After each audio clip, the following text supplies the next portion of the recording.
Bem-vindos ao Café Filosófico, projeto de extensão do Grupo de Estudos em Metafísica e Tradição da UFRN. Hoje eu recebo Alexandre Santos, documentarista, vai nos falar um pouco sobre o encontro com o outro no documentário. Alexandre, bem-vindo.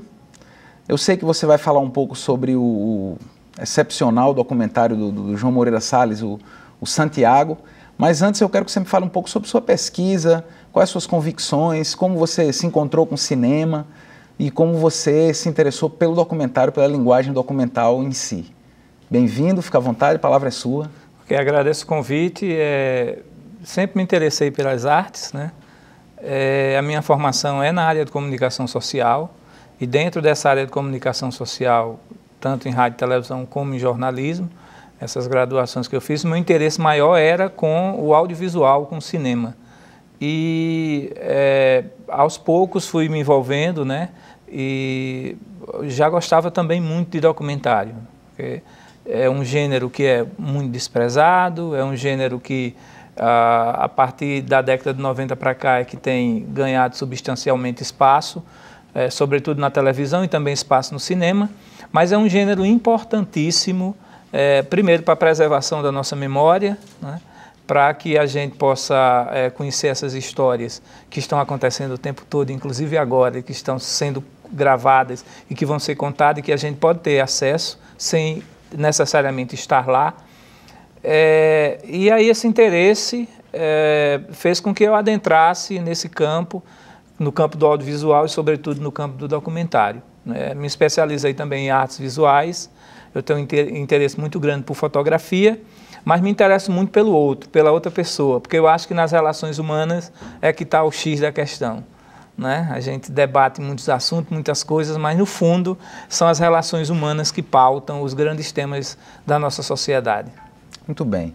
E o documentário ele é interessante justamente por isso, né? Porque ele está muito próximo ali de uma realidade que está ausente justamente no outro tipo de cinema, que seria um personagem interpretado, um personagem feito, criado, mas quando se trata de documentário, aquele personagem é a própria pessoa. Então há aí um contato muito mais próximo, uma proximidade muito maior com a realidade. Queria que você falasse um pouco disso, essa questão do documentário, a essência do documentário para você. O americano Bill Nichols, ele define o documentário como sendo uma coisa que é não ficcional e que é uma coisa que está muito próxima da realidade. Veja bem, uma representação da realidade, não é a realidade. Muito próximo, não é a realidade. Não é uma representação. Desculpe, há todo um processo narrativo também e de linguagem também envolvido no documentário, né? Sem dúvida. Então, o documentário, em geral, ele é mediado pela figura do diretor.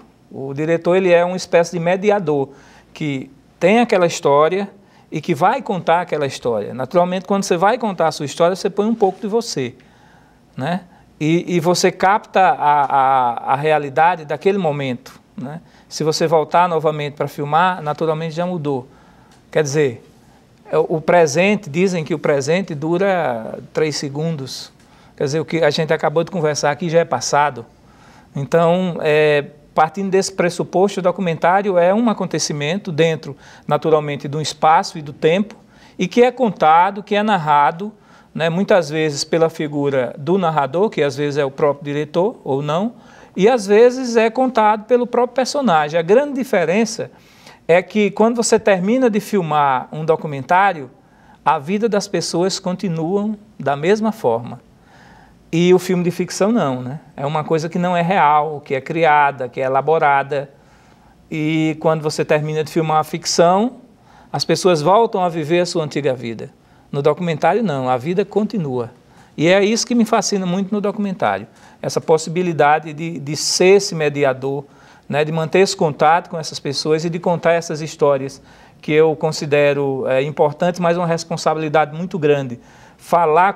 Contar uma história para outra pessoa é uma responsabilidade muito grande, né? E eu me sinto muito bem com essa responsabilidade como documentarista. Muito bem.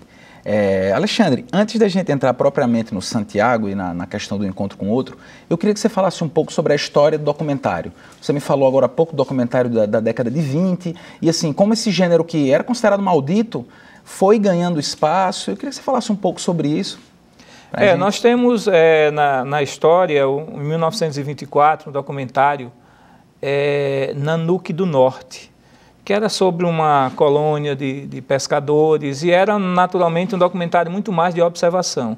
No início, esses documentários eram muito mais de observação. Porque existem vários tipos também. Existe documentário mais jornalístico, existe aquele mais narrativo e o mais visual, como é o caso que a gente estava falando do Koyaanisqatsi também, né? Essa trilogia do Coppola é uma trilogia muito boa,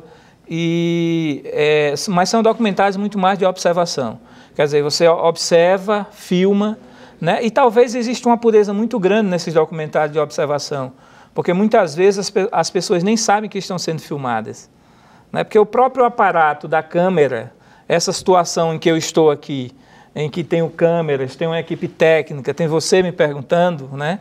Essa própria situação ela já modifica a realidade. Claro.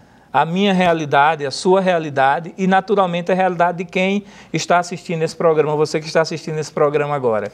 Essa realidade, ela de fato não é a mesma realidade quando nós estávamos conversando aqui antes desse programa começar.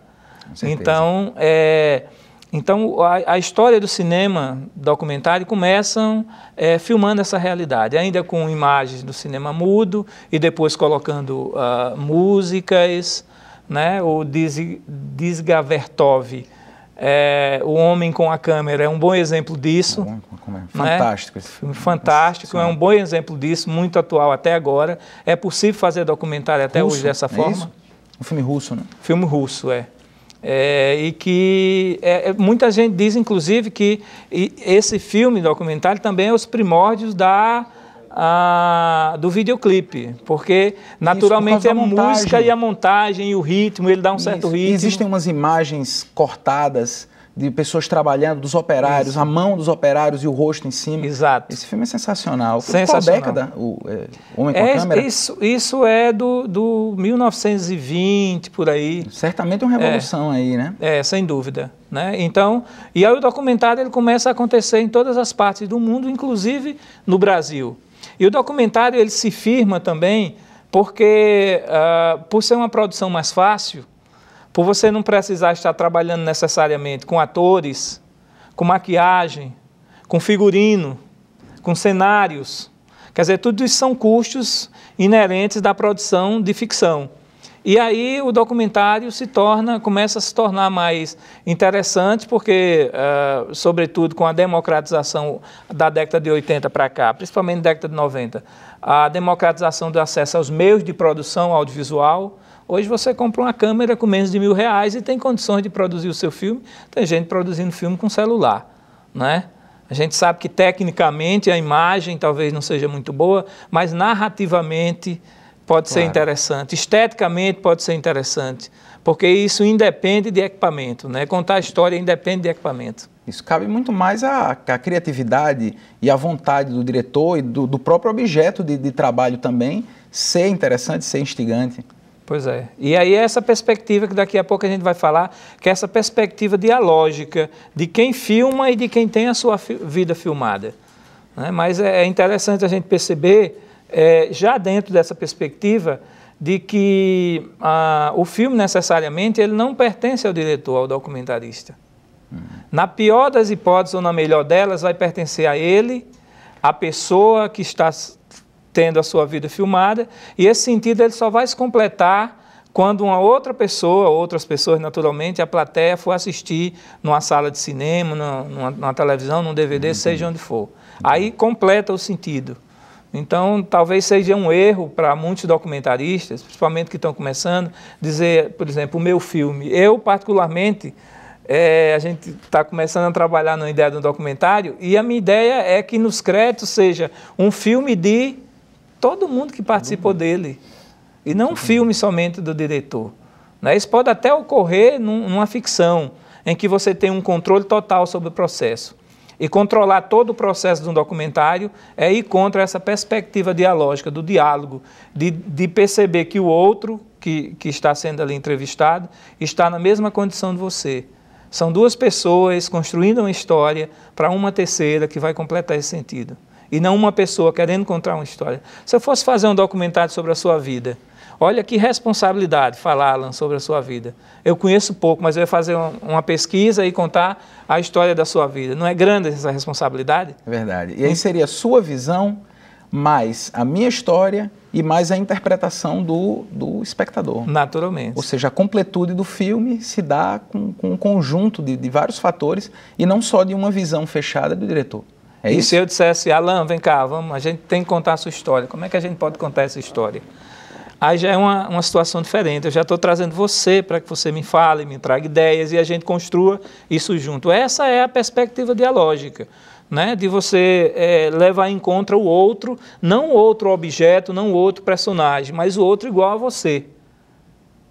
Porque é nas relações que se constrói. Sempre foi nas relações. É nas relações que existe o processo de construção dialógica. E no documentário não é diferente. Alexandre, vamos agora então falar sobre o Santiago, que é um documentário extraordinário. Eu queria que você falasse um pouco sobre o filme, para depois entrar na própria ideia do outro, partindo da ideia do filme Santiago. O filme Santiago é um filme emblemático.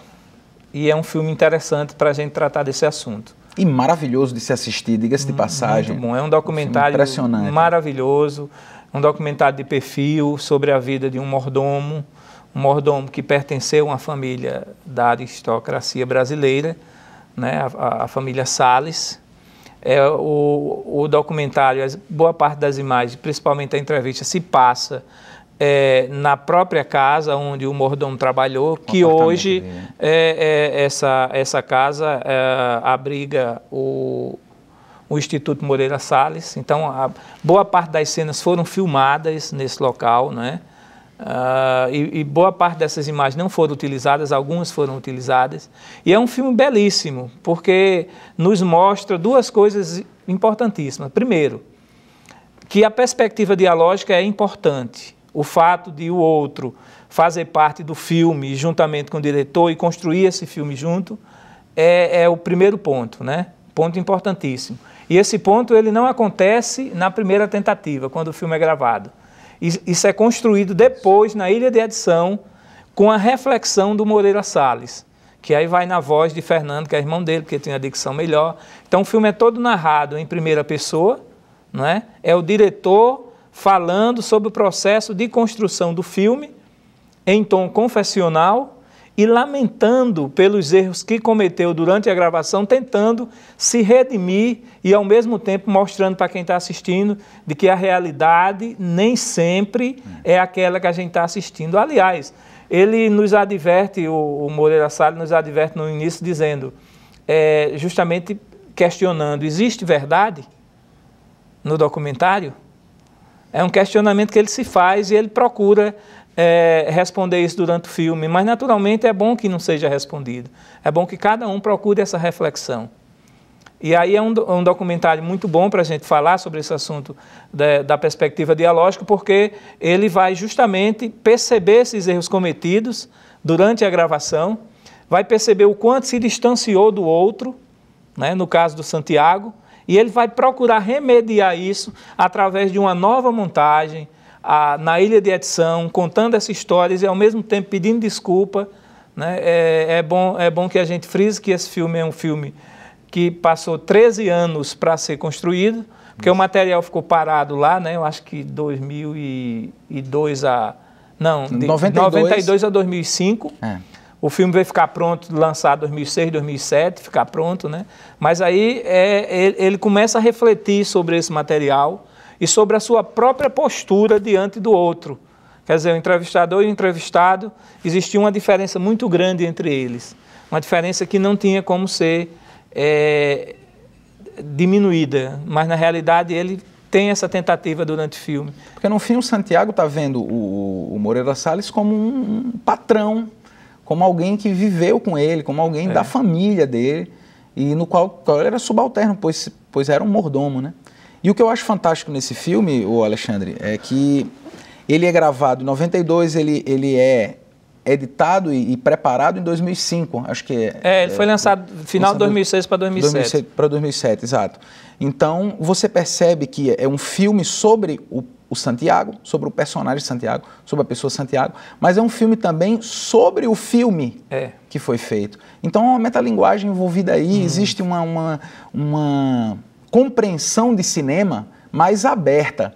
Eu creio que o João Moreira Salles joga limpo com o espectador, porque ele está mostrando ali o que foi feito, o que ele precisou repetir, existem várias cenas de repetição, e ele mostra isso de uma maneira muito aberta, né? Eu queria que você falasse um pouco sobre isso, sobre esse processo e sobre como esse diálogo efetivado entre o diretor e o personagem pode influenciar na feitura do filme, no término do filme e no resultado, enfim, da obra.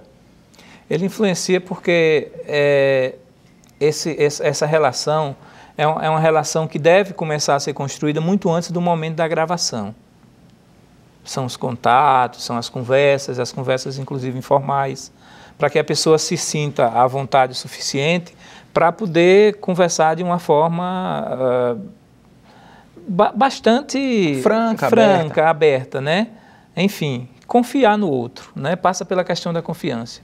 Passa pela questão da ética também, porque você vai tratar sobre a história da outra pessoa, sobre a vida da outra pessoa. Isso, você vai estar manipulando, de alguma maneira, a vida de uma pessoa, que não é um personagem simplesmente interpretado, né? Justamente.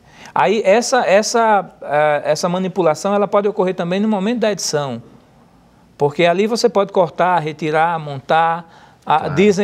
Brincam até dizendo que às vezes coloca na boca coisa que a pessoa não diz, que você constrói a coisa de uma forma, né? E isso é o que também é muito bom do documentário, essa questão do caráter autoral que o autor tem, né? De poder fazer isso. Mas eu defendo que esse caráter autoral ele não pertence somente a um autor, só ao diretor, né? Esse caráter autoral ele pertence a quem constrói, de fato, o filme, sobretudo quem está dentro dessa relação, inclusive quem vai assistir. Então, todo esse processo, dentro do filme Santiago, é um processo que a gente percebe muito bem, essas distâncias. Quer dizer, você colocou aqui que o Santiago via o Salles como o patrão e ele se comportava como tal. Né? É verdade, isso. Exigindo pose, exigindo o enquadramento, a forma como o Santiago vai falar, fazendo-o repetir, um senhor já idoso, né? Então você percebe até uma certa crueldade, de alguma maneira, na filmagem original, que ele expõe no filme. Talvez e tem uma crueldade maior, Alan, tem uma crueldade maior nesse filme, que é quando o momento, já lá para o final do filme, quando o Santiago vai falar daquilo que lhe é mais caro, daquilo que lhe é mais importante. Eu lembro, é uma tomada em off, tela escura, e ele fala sobre algo que na realidade, como o áudio estava sendo gravado separado, a câmera que estava filmando parou e o áudio continuou a ser gravado.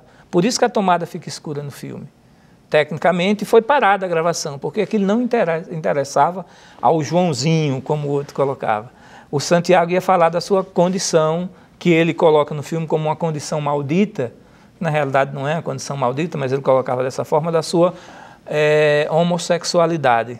E o Joãozinho, né, o João Moreira diz, isso não interessa, não, isso não é importante para o filme.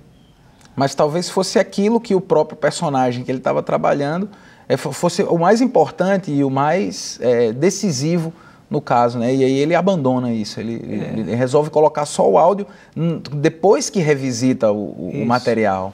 Né? E é nessa cena, por exemplo, o simples fato de colocar essa cena já é um atestado do João Moreira de que, de fato, ele cometeu um erro muito grave. Né?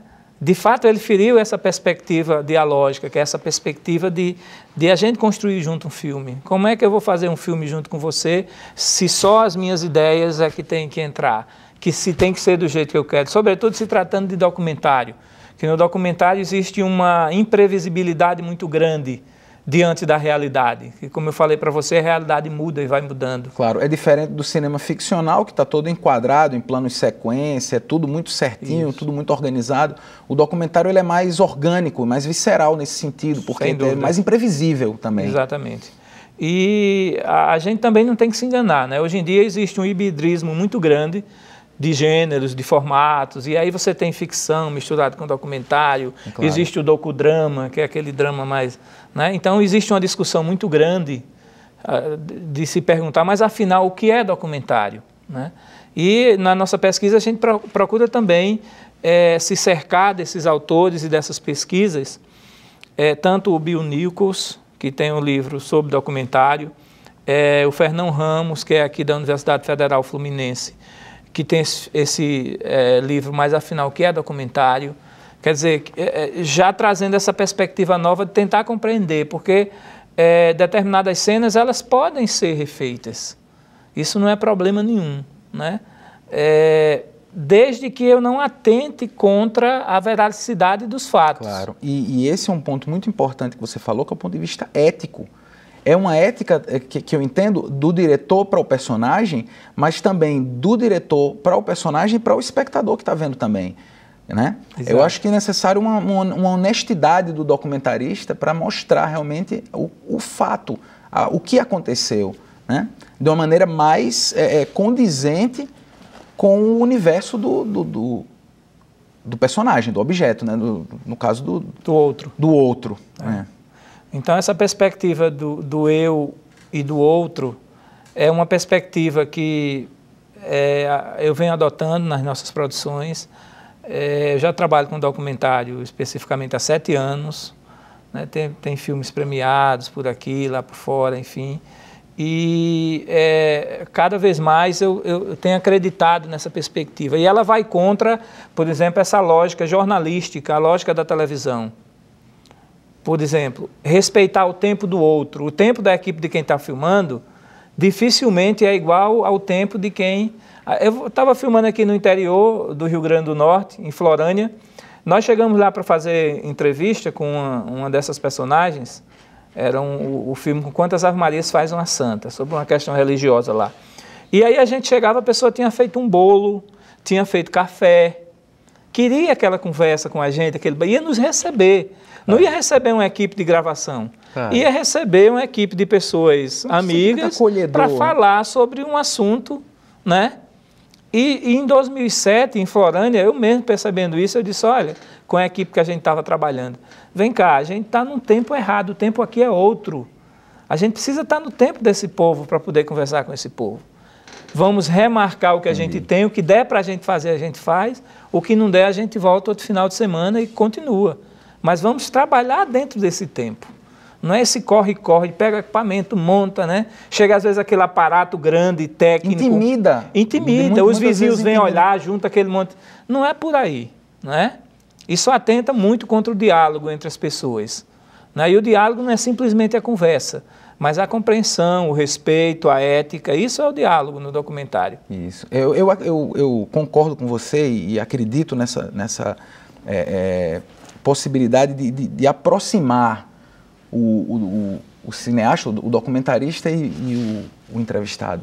Eu acho que precisa haver essa aproximação e precisa haver essa comodidade por parte do participante, né? Para que ele fique à vontade, para que ele possa realmente expor ali da melhor forma possível, da forma mais interessante, até para o próprio cineasta, que vai conseguir capturar uma naturalidade maior. Sem dúvida. E, por exemplo, ao ponto de alguns dos entrevistados pedir para ver a entrevista, eles têm todo o direito de ver, e têm todo o direito de, se não quiser incluir, dizer, olha, não coloque isso não. Eles têm esse direito. Como também, em alguns casos, que por questão mesmo de estratégia, né, alguns documentaristas deixam a câmera ligada depois da entrevista, porque ali às vezes surgem coisas que...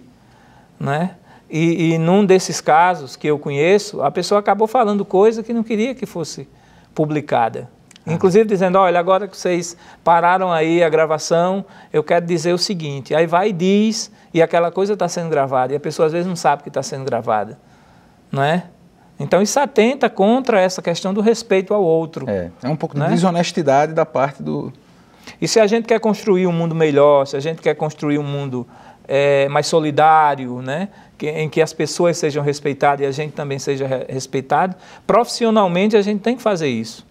No documentário a gente procura trabalhar dessa forma, se cercando ao máximo, né, de todos esses cuidados para que o outro seja respeitado e ele de fato passe a constituir a história, porque é a história dele, é parte da história dele, é uma opinião dele sobre um assunto que está sendo tratado dentro do documentário.